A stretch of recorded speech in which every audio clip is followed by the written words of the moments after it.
Beetlejuice? Yes, that's it! Name's Beetlejuice? You said it twice, just say it once more, come on.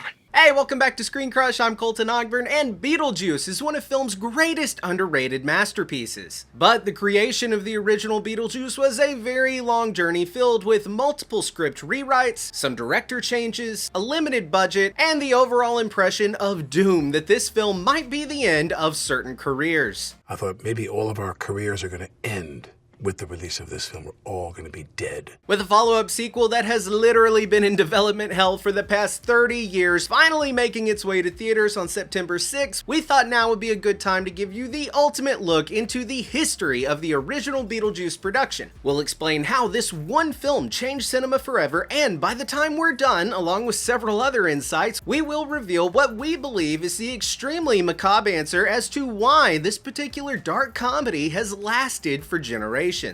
You're so dark! So if you're not familiar with, or if it's been a while since you've seen the 1988 film, let's have a quick rundown. Our lead characters Adam and Barbara live in Winter River, Connecticut. While enjoying themselves on a staycation, the couple takes a drive into town to grab some supplies at Adam's hardware store. While driving back home, a stray dog darts in front of their car, and to avoid hitting that dog, they crash their car off of a bridge and the couple drowns to death.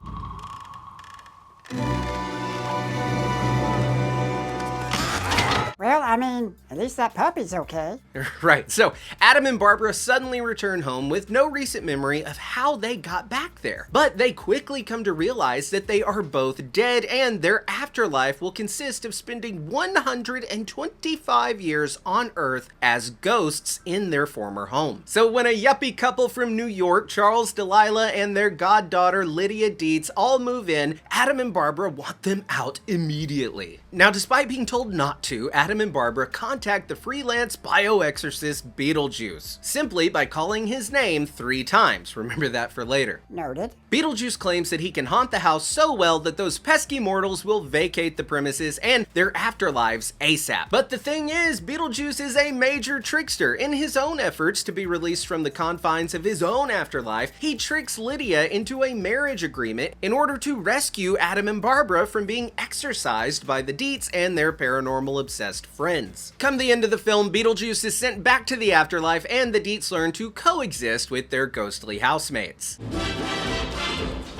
Shake, shake, shake, Sinora. Now, to truly wrap our heads around how this pop culture phenomenon began in the first place, we're going to have to travel to a mystical time many of our viewers may not be super familiar with, the 80s. The 80s was a golden time for both the film industry and audiences alike. Movies were cheap to make and usually pulled in a profit. Films like The Goonies, Scarface, Back to the Future, The Shining, E.T., The Abyss, Pretty in Pink, Big, The Neverending Story, Terminator. Person, I think they got it. Sorry, TLDR, good stuff was being made by talented people, and the money was rolling in with so many new projects being greenlit throughout the industry, and a new genre of film emerged. It was a daring genre that, in the long run, had audiences always craving more. The dark comedy. Films like Ghoulies, Teen Wolf, Gremlins, Fright Night, Clue, Creepshow, and of course the iconic Ghostbusters were all widely successful by simply turning the traditional horror genre on its head by incorporating laughs within the fright. This new unique corner of cinema went on to become one that resonated with fans of all ages. Are you glad you saw it?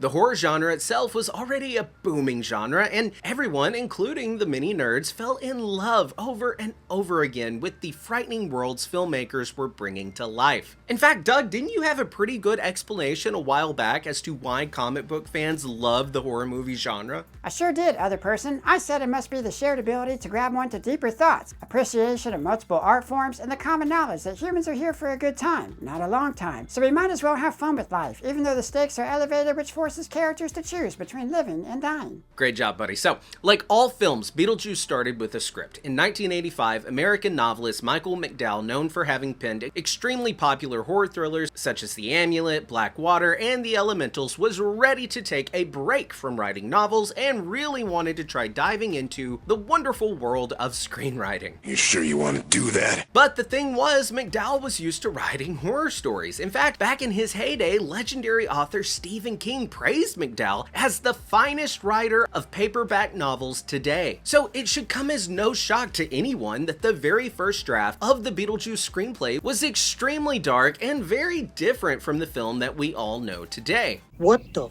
is this piece of What was so different about it? Well, for one, the character of Lydia Dietz wasn't the lead. It was her younger sister, Kathy Dietz. Another major change was the character of Beetlejuice himself. Now, we're used to Michael Keaton's iconic performance, but the original script had Beetlejuice described as a short, Middle Eastern-looking man with yellow eyes who would later sprout an enormous pair of leather wings, with his face altering to become a truly malicious mirror of his twisted soul. Oh, dang, that's even darker than the Long Night episode of Game of Thrones. Prepare for the most epic battle of all time that nobody will see because it's too dark, and we'll say it's because they have bad TVs. The original script for Beetlejuice also detailed the deaths of Adam and Barbara extremely vividly, with an angry group of backwoods hunters taunting the couple as they drive their car back from the hardware store. Through their harassment, Adam and Barbara end up crashing off of a bridge where Barbara's arm is impaled with a sharp piece of wood, and we then go on to hear that they tragically drowned as their screams become muffled by the car being flooded with river water.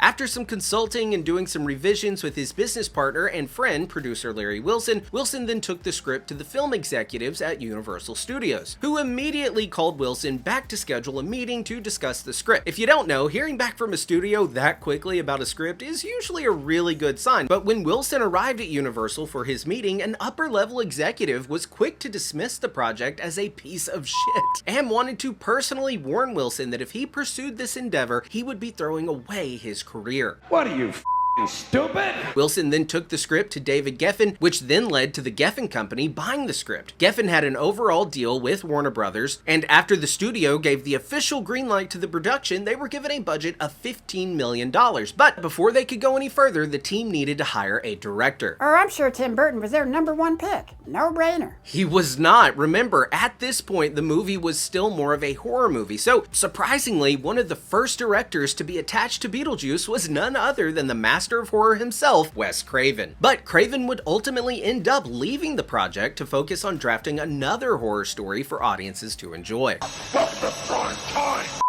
We also have to remember that this was the mid-80s. Tim Burton was not the well-established director that we all know him as today. Burton was born and raised in Burbank, California, and after graduating from high school in 1976, he would go on to attend the California Institute of the Arts to study character animation full-time. After graduating from Cal Arts Institute, Burton landed one of his first producing jobs at the Walt Disney Studios, developing stories using the unique view of his world. This is Tim Burton.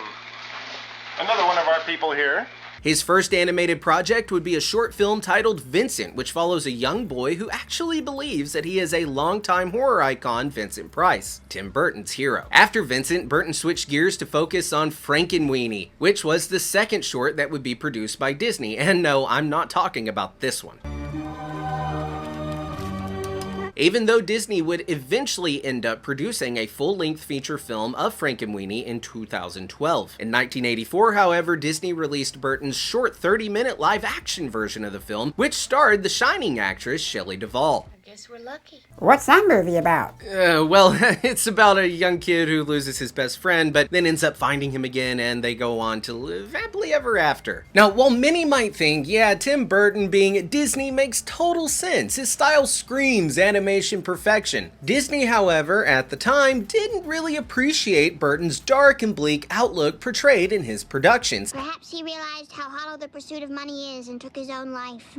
Kids, could you lighten up a little? Then after the higher-ups at the studio cited creative differences, Disney terminated Burton's contract, firing him. You're fired, Tim! Shortly after his departure from Disney, Burton ultimately landed a nice deal up the street at Warner Brothers. After meeting several other filmmakers and artists, people started passing around the completed works that Disney produced, and eventually the two shorts found their way into the hands of one Mr. Paul Reubens. No one else makes anything like what he does. Reubens was a legendary comedic actor who portrayed the lovable Pee Wee Herman in the children's fantasy show Pee Wee's Playhouse. After watching Burton's work and seeing his unique vision, Rubens pushed executives at Warner Brothers to give Burton his first directing gig, and just like that, Pee-wee's Big Adventure had their director. Pee-wee's Big Adventure went on to be a major success, and after Warner Brothers gave Burton a shooting budget of only $7 million, the movie would go on to rake in $40 million domestically, which painted Burton in a very good light in the eyes of Warner Brothers Studios and their investors. When Burton was given the script for Beetlejuice, he instantly knew that this seemingly graphic horror needed to become a graphic comedy. With that fundamental change and Burton's imagination already thinking of the look and feel of this strange world, Burton officially signed on to become the film's director, making Beetlejuice Tim Burton's second professional film to be produced. Those sure are two zingers to start your career with. You're not wrong, buddy, but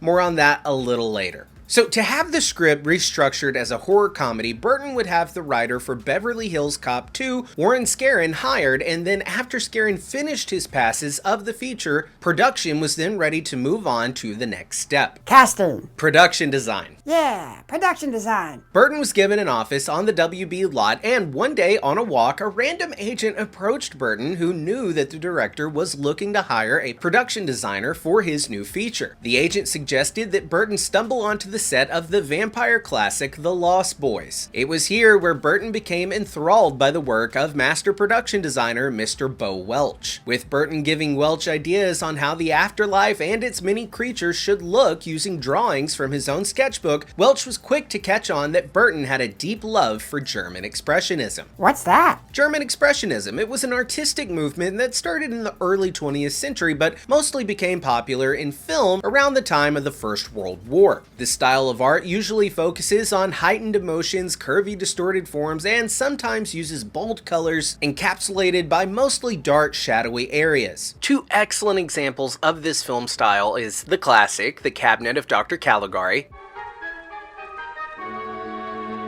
and the infamous film that basically started the horror genre as we know it, Nosferatu.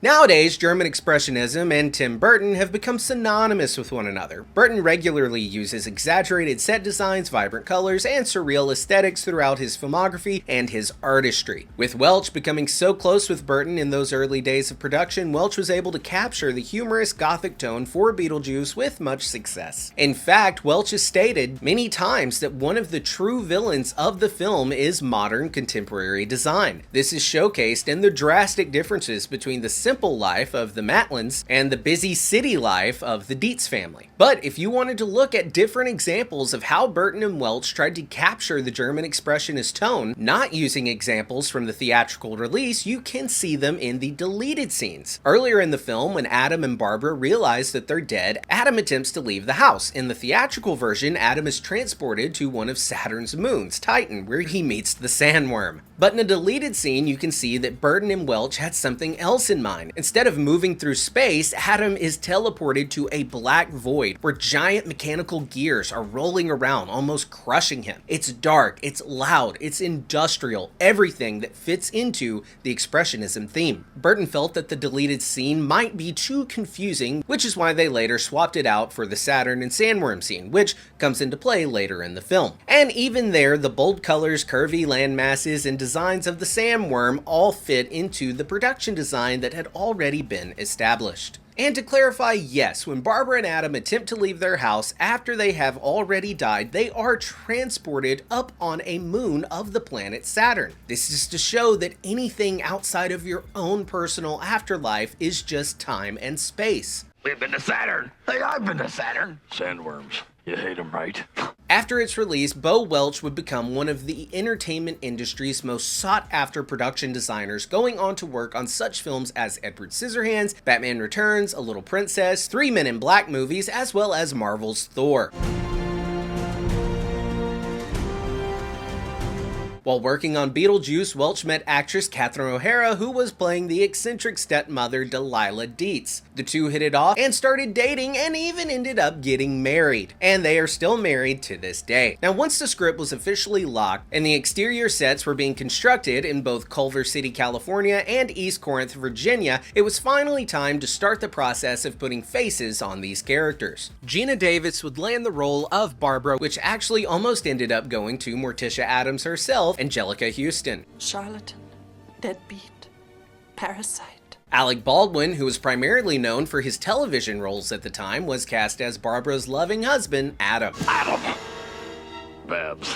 And after successfully beating out several A-list talents such as Jennifer Connelly, Sarah Jessica Parker, Brooke Shields, Justine Bateman, Molly Ringwald, Alyssa Milano, and many others, the role of teenage Lydia Deetz would go to none other than Miss Winona Ryder herself, whose career after Beetlejuice would skyrocket, even to this very day, where she is widely known for her portrayal of Joyce Byers on the Netflix mega hit Stranger Things. Maybe I am a mess. Maybe I'm crazy. Maybe I'm out of my mind. The character of Lydia was one of the first times audiences were able to emotionally connect with a goth character. A goth being a person who values individuality, creativity, and has a fascination with the dark side of life. These individuals often draw inspiration from literature, art, and photography, usually donning dark clothes, heavy makeup, and are sadly often wrongfully dismissed by society as either practitioners of witchcraft or some kind of demonic worship altogether. Everyone's just walking around like a bunch of conformists. Now, Lydia Deetz is the perfect embodiment of goth culture. Her signature dark attire, complete with dramatic accessories and heavy eyeliner, immediately sets her apart from the other living characters in the film. Lydia's fascination with the supernatural, her introspective nature, and her disdain for the mundane reflect key aspects of goth identity. Furthermore, her role as an outsider who struggles to connect with her family's materialistic values while seeking a solace in the presence of ghosts. This all, of course, highlights her alignment with some of those goth principles. Lydia's own unique blend of darkness, intelligence, and emotional depth make her a quintessential representation of the goth subculture, which was a first for those audience members who identified with its themes of self-expression.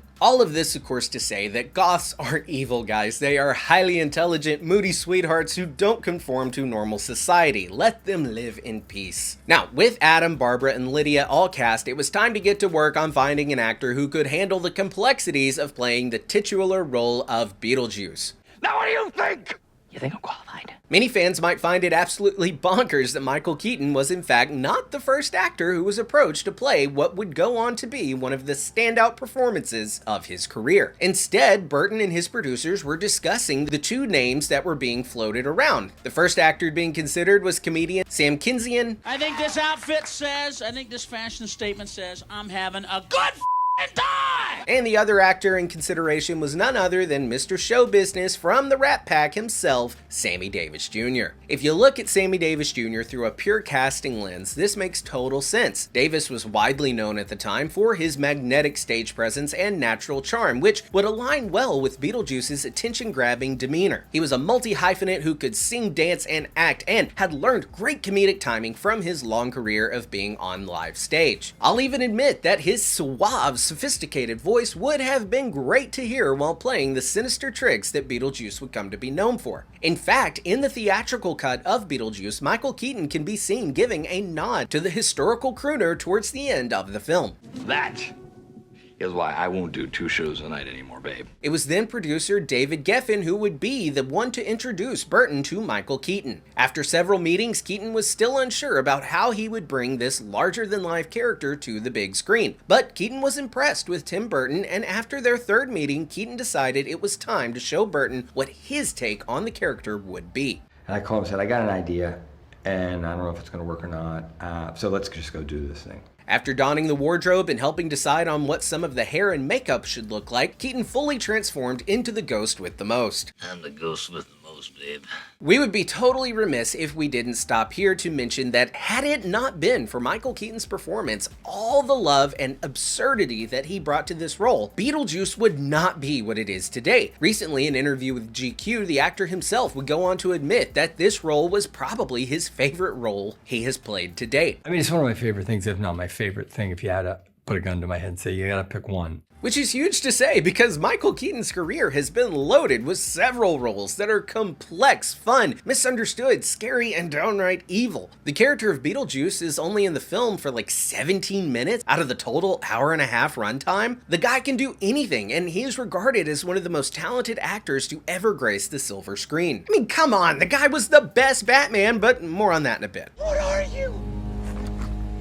I'm Batman. Now, with casting wrapping up, Bo Welch was busy building the exterior set of both the house and the Winter River Bridge in Virginia. It's extremely common in film to shoot exterior sets in one location, while the interior sets can be built and shot on studio sound stages in California. We looked at a bunch of different covered bridges, but we had our own issues with that, so we had to make a course so the car could fall through it. With everything almost ready to go, production was still trying to figure out just how the effects on this picture were going to work. How the effects team would capture Burton's grand imagination was proving to be difficult, with CGI nowhere near what it is today, barely even existing at all. And Burton only allocated $1 million of his $15 million budget to special effects. This led to practical effects being one of Burton's go-to styles for the rest of his career. Practical effects is a term used when a movie uses real material pieces for special effects instead of relying on computer-generated imagery. Whenever possible, Burton would rely on practical effects other than CGI because it just looks better, and it gives the project a real feel to it, especially when using stop-motion camera work. What's that? Well, stop motion is a film technique that involves capturing individual frames of your characters or sets in slightly different positions to create the illusion of movement when played in order. It's often viewed as a meticulous but rewarding process that has been able to highlight Burton's tone throughout his career. After Beetlejuice, Burton would consider stop motion a staple in this producer's book, using this technique in James and the Giant Peach, The Corpse Bride, and he would make the shooting style infamous when filming the 1993 holiday classic, A Nightmare Before Christmas. Just be testing 3 or 4 times to make sure we like the action.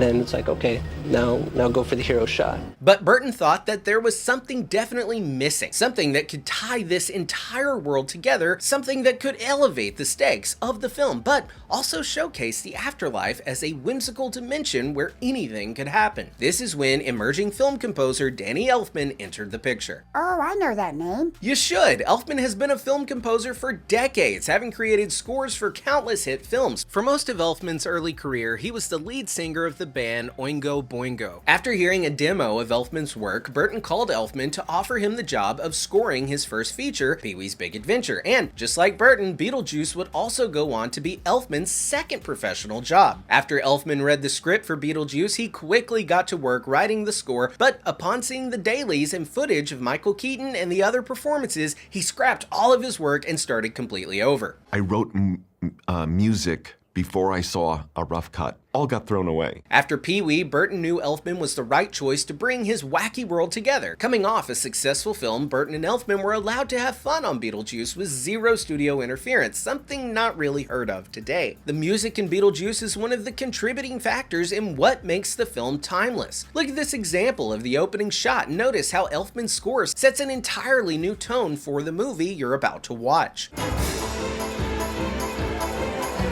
Burton and Elfman would go on to have a professional relationship that would last for decades, working on films such as Edward Scissorhands, Big Fish, Batman, and he even lent Burton his singing voice for the Jack Skellington vocals. You said something earlier about historical supernatural lore. I mean, what's that about? Well, we all know that the supernatural is a staple in most of Burton's projects, but in some of his storytelling, Burton uses historical facts to tie into his own personal brand of magic. To summon or banish Beetlejuice, you say his name 3 times. Beetlejuice, Beetlejuice, Beetlejuice.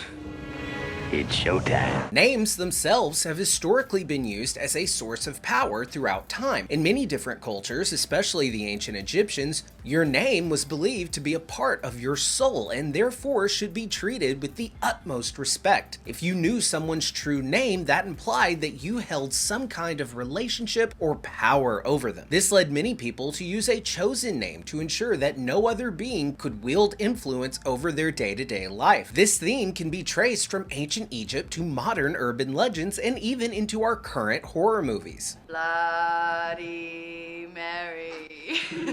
Several theories have been suggested that Burton was inspired by the classic phrase, "Speak of the devil and he shall appear," to develop the movie's lore on either summoning or banishing Beetlejuice to or from the afterlife. Speak of the devil and they shall appear. Speak of the devil was a phrase commonly used in medieval European folklore. It suggested that if you spoke the proper name of the devil or his demons, they would appear before you. And I'm sure this isn't the first time you've heard of this particular summoning ritual. Like we stated at the beginning, horror movies like Candyman implement the legend of repeating the devil's name. The devil or evil force in this example being Candyman. Candyman.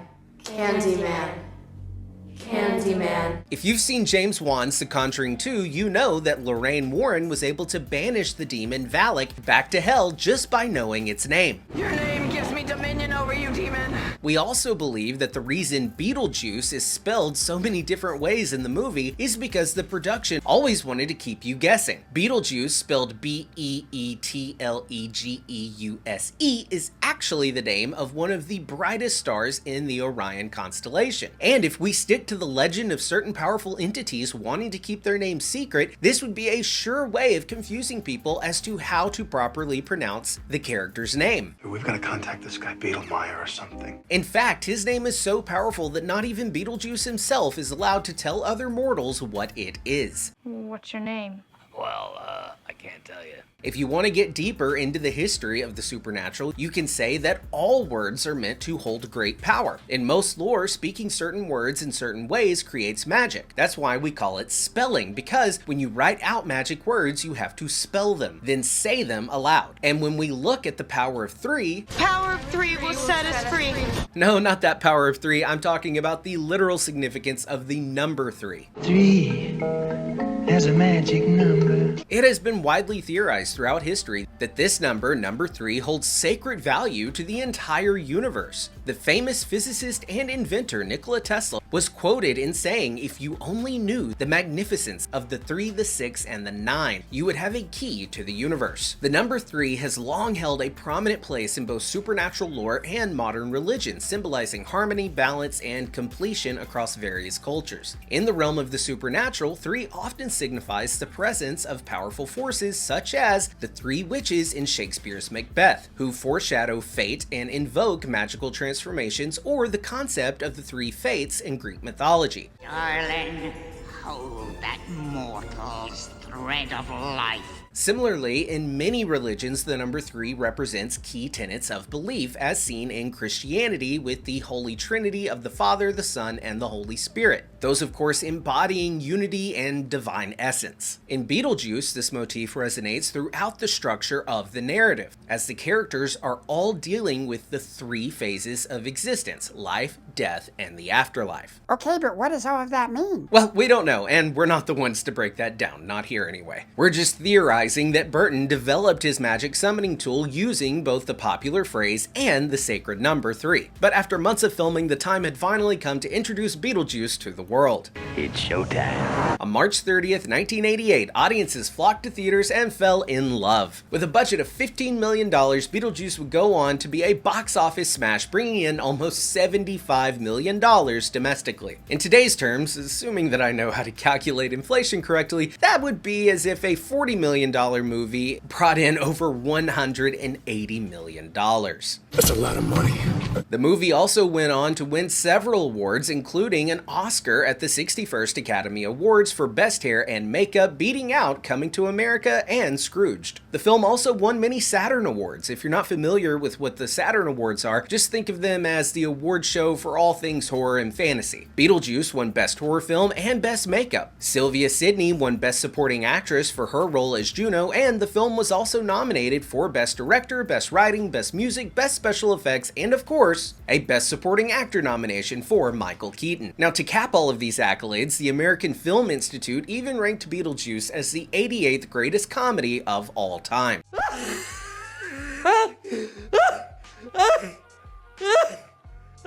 In 1989, it was announced that Tim Burton would be developing a Beetlejuice animated series, which also went on to have massive success. And as many Saturday morning cartoon kids will tell you, a good animated film starts with a bangin' musical intro.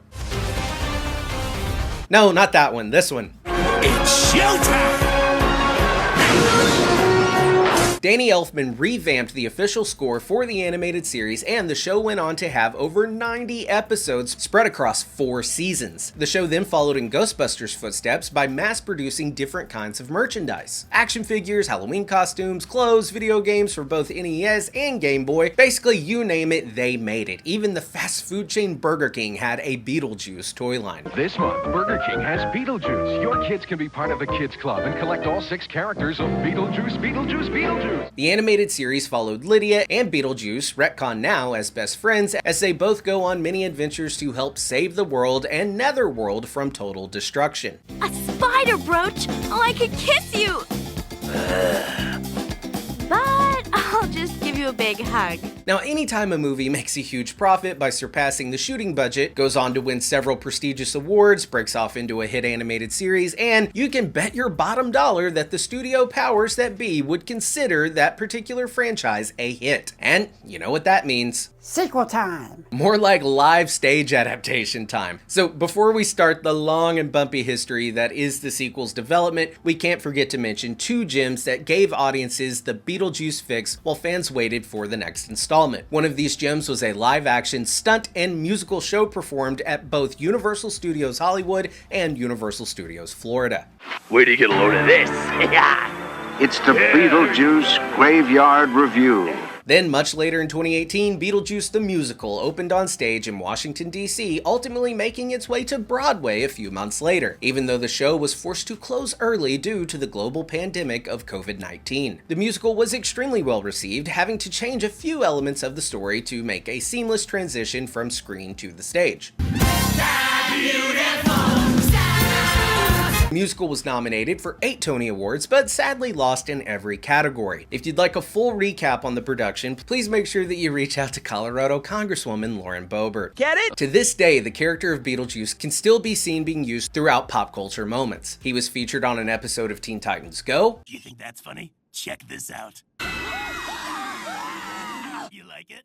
And also, the television show Community had a great running bit where after Beetlejuice had been said 3 times over multiple seasons, What's the blonde's name? Bitter Butter Beetlejuice? Don't you usually wear the stripy turquoise Beetlejuice numbers? There's nothing in your playlist but Spooky Party, the Beetlejuice soundtrack, and NPR podcast. Beetlejuice himself can be seen walking in and out of frame, so solid joke, no notes. Now it's sequel time? Now it's sequel time. Isn't that coming out soon? That's sure to take a while to make. Beetlejuice 2 has famously been in development hell, starting directly after the first installment left theaters. With the film being a surprising hit amongst all ages, pressure was on for the creative team to come up with a new story. And after Burton contemplated what the next story would be, he tasked screenwriter Jonathan Gems, who would later go on to write Mars Attacks, to pen the script and would come to be known as Beetlejuice Goes Hawaiian. Hawaii?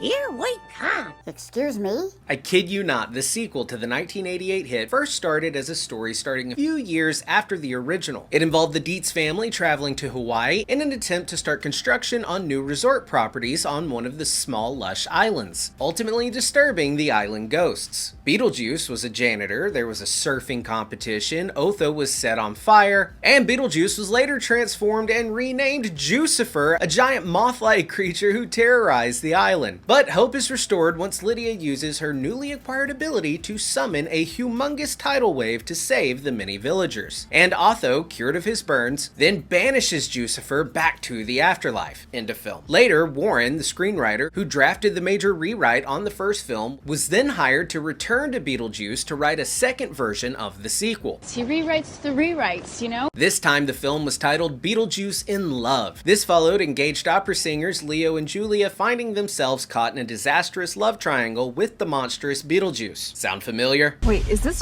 play about us? And the script didn't stop there. There was one writer who decided to set the movie within the White House, where Beetlejuice terrorized the Clinton family. King of the Nerds Kevin Smith was asked to rewrite a draft, but turned it down to focus on the Nicolas Cage Superman movie, another Tim Burton production that wouldn't be seen until whatever the hell this was in The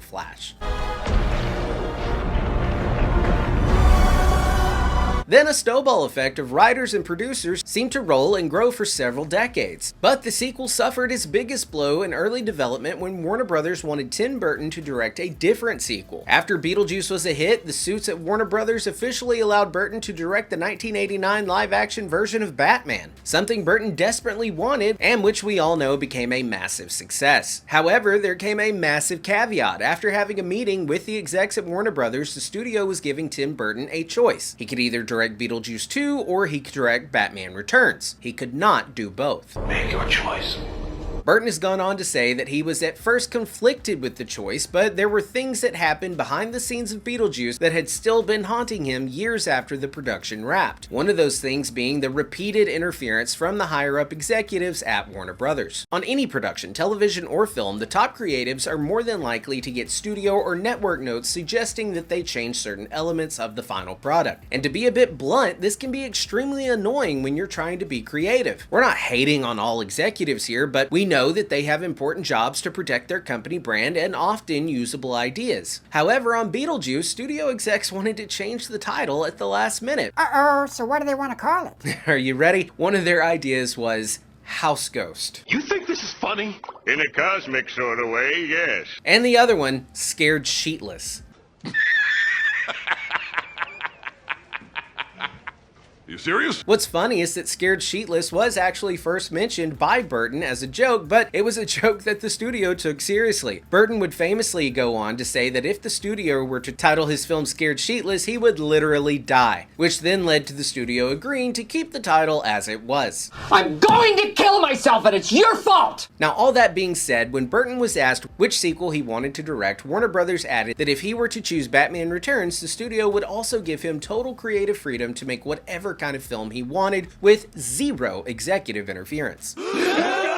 With his caveat, Burton and Keaton returned to Gotham City to make the widely loved but also widely controversial Batman Returns. Some parents contend that Batman Returns, which is rated PG-13, is actually being marketed for younger children, and the movie is just too violent. As time went on, Burton continued working with Keaton, Welch, Elfman, and many others. Using the same team is something Burton does regularly. This helps the director get across his massively huge and misunderstood world regularly, which helped lead Tim Burton to become one of the most influential film creators of all time. In fact, we think it's safe to say that if Beetlejuice were to have been a massive flop and the careers of certain individuals did not continue to grow, the entire timeline of cinema as we know it would be completely different. How so? Well, think about it. If Burton delivered Warner Brothers a flop, he wouldn't have been allowed to direct Batman, which could lead to Michael Keaton never becoming Batman, and with those two elements erased, would the first live-action Batman end up being as great as it was? Now you want to get nuts?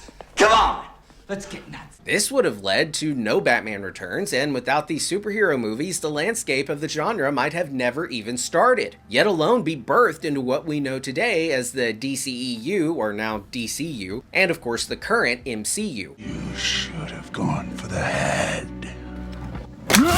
If Burton had flopped, would he have been able to make A Nightmare Before Christmas? Would he have been given the dark and moody Edward Scissorhands that we all love watching? This is all to say that Tim Burton has quite literally raised multiple generations of moviegoers and fans on his films and short stories. So when we think about how much we love all of the Tim Burton films, our minds go directly to what started it all: Beetlejuice. Yes, that's it! Name's Beetlejuice? You said it twice, just say it once more, come on. Add this with the memorable sets, music, and performances, and you have a piece of cinema that becomes timeless. Beetlejuice stands as a nostalgic comfort piece that reminds us of how simple and enjoyable movies used to be. It's not bogged down with heavy CGI, there's not tons of exposition to have prior knowledge of. The story holds up, and most importantly, the audience loves these characters, proving that given the proper care from everyone involved, simple fantasy movies have been, and can always be, enjoyable. You two kids picked me. You didn't have to, but you picked me. It makes me want to kiss you guys. Come on, come on. Another golden aspect of this film is that it is essentially genreless, not fitting into one specific category. The supernatural themes, including ghosts, the afterlife, and eerie visuals such as the haunting landscapes, establish a spooky atmosphere that resonates with all kinds of fans. If we're looking through all the classic genres, we know that it checks off the boxes of the comedy genre, particularly through the character of Beetlejuice himself, his outrageous antics, combined with clever dialogue and absurd situations, provide comedic juxtaposition to the film's darker elements. And at its core, Beetlejuice is about relationships, particularly the bond between the living and the dead. The story explores themes of family, acceptance, and the importance of home, making it relatable to audiences of all ages. The portrayal of Lydia Dietz as a misunderstood teen seeking connection adds a heartfelt layer. It's also jam-packed with action and adventure, from the chaotic antics in the afterlife to the journey of the Matlins trying to reclaim their home. The adventure aspect adds excitement and unpredictability. By blending these genres, Beetlejuice has always appealed to a broad audience, ensuring that there's something for everyone. Whether they're in the mood for a laugh, a thrill, or a heartfelt story, this versatility is another key reason why the film remains beloved across generations. That was all extremely well put, other person, but you said there was a macabre reason for a lot of people loving Beetlejuice. It can't just be for the love of Tim Burton. People don't use the word macabre lightly. You are absolutely right. If you're not a huge fan of Tim Burton, I get it. There's just as much to criticize as there is to enjoy, but there is one thing I believe that unites the entire Beetlejuice audience, a theme that a lot of people would rather not talk about or even bring up. The vet? No, death. Much like how Beetlejuice flips the classic ghost story by having the humans haunting the ghosts, it also turns our preconceived notions about death and the afterlife on their head by making very real and very frightening situations funny. Not so fast, brown boy. We're gonna have some laughs. Humor has often been used as a way of deflecting the seriousness of certain subjects. You could probably encapsulate the entire horror comedy existence in that one sentence. But the creatives on this particular film chose to take something that every human will one day experience, death, and paint it as a structured, bureaucratic environment where souls continue on to have jobs and regular interactions with other souls. This might be boring, but there's an odd comfort to it. Many people have been taught through the various religions of the world that death can be a frightening process and that the afterlife can be either one of two things: a luxurious paradise or a world of fire and pain. Beetlejuice shows other options. After the main two characters of the film die, they go home, their literal home. This loving husband and wife get to live together forever in their own house after traumatically dying, which in retrospect is a lot more comforting than not knowing anything about where we all end up after we bite the big one. Is this what happens when you die?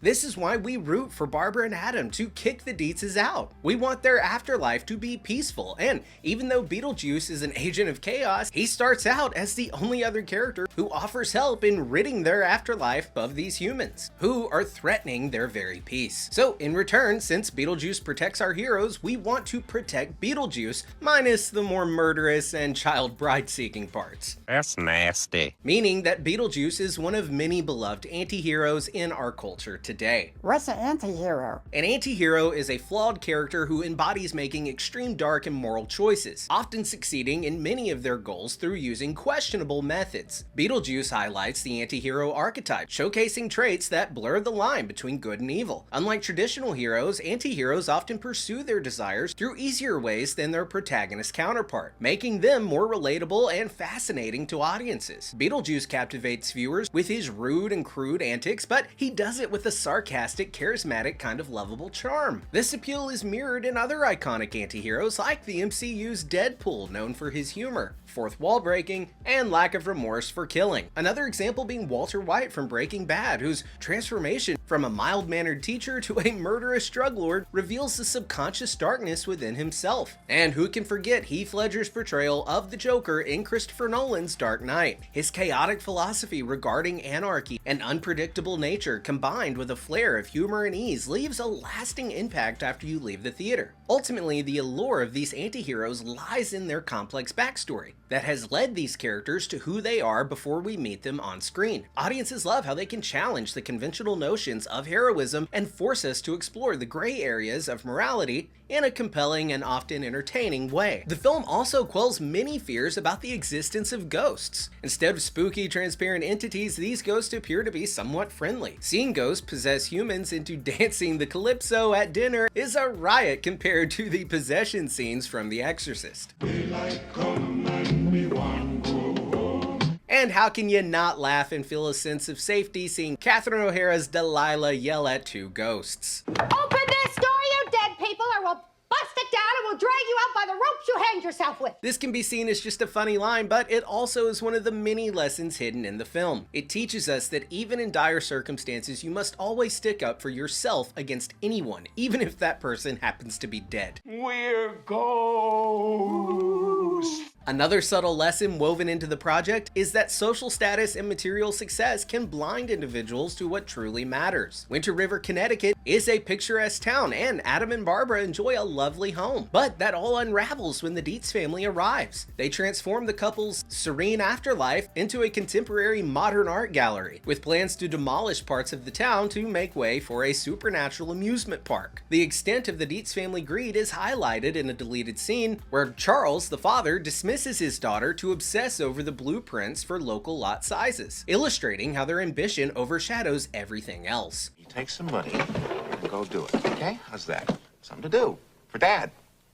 Beat it. So it's no secret that audiences love an anti-hero, and that is exactly what Michael Keaton and Tim Burton delivered to audiences in March of 1988. Now, 36 years later, audiences are about to see one of the most anticipated sequels of all time hit the silver screen, and I, for one, am very excited. I'm so freaking excited. The new film picks up 36 years after the original events. The Dietz family returns to Winter River after Charles Dietz's unexpected death. Lydia's life is then turned upside down when her teenage daughter, Astrid, played by Jenna Ortega, discovers the model of the town in that classic attic. A portal to the afterlife is accidentally opened, and the ghost with the most is again released to wreak havoc once again. Also, if this video has taught you anything about the film industry, it should come as no surprise that a sequel titled Beetlejuice Beetlejuice implies that there could be a third installment of the franchise titled Beetlejuice Beetlejuice Beetlejuice. The juice is loose. But what about you guys? Let me know. Are you pumped for the sequel, or do you think the film could have been left as is? Leave us a comment and feel free to tell us your favorite Tim Burton movie below. I want to give a special shout out to the writer of this video, Mr. Adam Lloyd. You can check out the links to his socials down below. So if this is your first time here, welcome. Be sure to subscribe and smash that bell for alerts. For ScreenCrush, I'm Colton Ogburn.